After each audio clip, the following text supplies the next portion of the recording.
You know how life just moves so incredibly fast? If we're not paying attention, we can completely miss the very thing that gives us strength for the future. And what is that?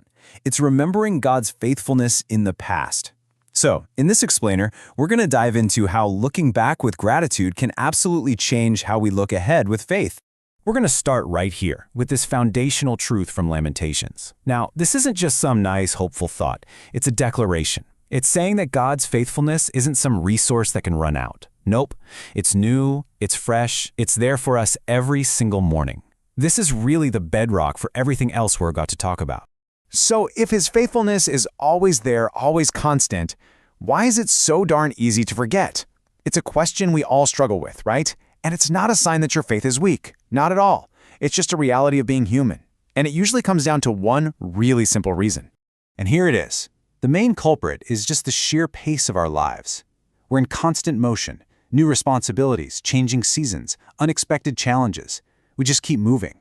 And the only way really to fight against that momentum is to build in an intentional pause, to literally stop and recognize what God has already done for us.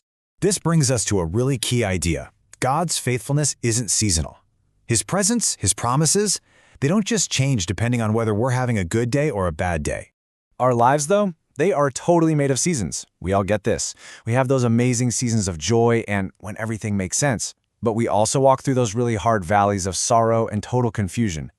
The contrast here is what's so important. Our seasons are always changing, but the one walking with us never does. And this just illustrates that point perfectly. Just look at Joseph's life. God was faithful when he was in a literal pit, betrayed by his own family. He was faithful when Joseph was falsely accused in Potiphar's house. He was faithful in the darkness of a prison cell. And of course, he was faithful in the palace. See? God's character never changed, even when Joseph's location did. Or, what about David? He gets anointed as the next king. Amazing! But then he spends years on the run, hiding in caves from a jealous king who wants to kill him. That promise must have felt impossibly far away. But God's faithfulness was the one constant that carried him through that long, confusing season of waiting. This metaphor just nails it. A good shepherd's job isn't just about finding the nice, easy green pastures. It's about leading the flock safely through the dark and dangerous valleys. And here's the key takeaway. The shepherd is just as present in the scary valley as he is on the sunny hillside. Okay, so if God is always faithful, how do we actually stay aware of it? Well, that leads us to our next big idea, gratitude. And I'm not talking about just a passive feeling. I mean gratitude as a deliberate, intentional act that keeps our hearts spiritually awake.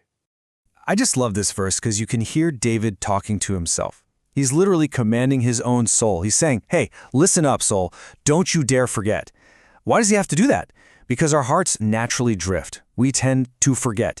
We have to actively, on purpose, call to mind what God has done. This story is such a powerful visual for this. So, Jesus heals 10 lepers. I mean, this is a life-changing miracle for all of them, but only one, just 1 out of 10, actually turned back to say thank you. They were all healed physically, sure, but that one guy who returned, you get the sense he experienced a much deeper kind of wholeness, all because he paused to remember. Now, this is so important to get. Being grateful doesn't mean you have to pretend that bad things didn't happen or that the pain wasn't real. Not at all. It means you acknowledge who was with you in the middle of it. You can be completely honest about what hurt you and still be so thankful for what held you together. All right, let's make this personal for a second. I just want you to quietly think about this first question. What is something God has protected you from? Maybe it was a danger you saw coming, or maybe one you never even knew about. Okay, here's the second one. What prayer did He answer? It could have been a huge, life-changing prayer, or maybe it was just a small, quiet whisper you thought no one else heard. Just bring that to mind. And finally, think about this. What situation should have completely overwhelmed you, but it didn't?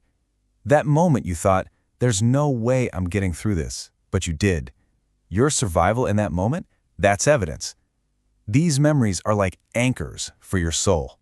You know, not every challenge is some dramatic, overwhelming crisis.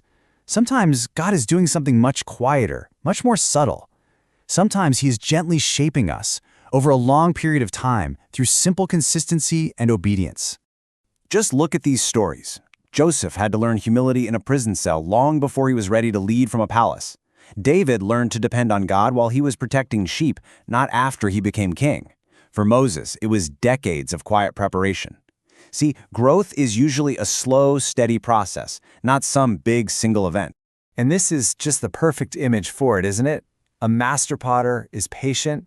They know exactly how much pressure to apply and exactly where to apply it. They're attentive, they're unhurried. And this is how God works with us, shaping us with such careful intention. Okay, so let's pull all this together. How do we take these memories of faithfulness, this practice of gratitude, this understanding that He's shaping us, and how do we use it to face the future? It's really all about moving forward with confidence, even when we don't have all the answers. This is such a critical distinction. Faith is not about having a perfect map of everything that's coming. Faith is about trusting the character of the one who holds the map. And that trust, it's built on the evidence of His proven track record in your own life. This slide really brings it all home. This is the path.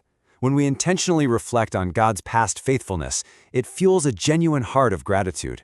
That gratitude, in turn, strengthens our faith for whatever is next. And a strong faith is what gives us the ability to keep going, to stay obedient, even when the path isn't clear at all. I want you to just let this sink in. Your past, with all of its ups and downs, the victories and the valleys, it's not just a collection of old stories. It's a courtroom full of evidence, and every single piece testifies to the faithfulness of God. And so that leaves us with one last, very practical question.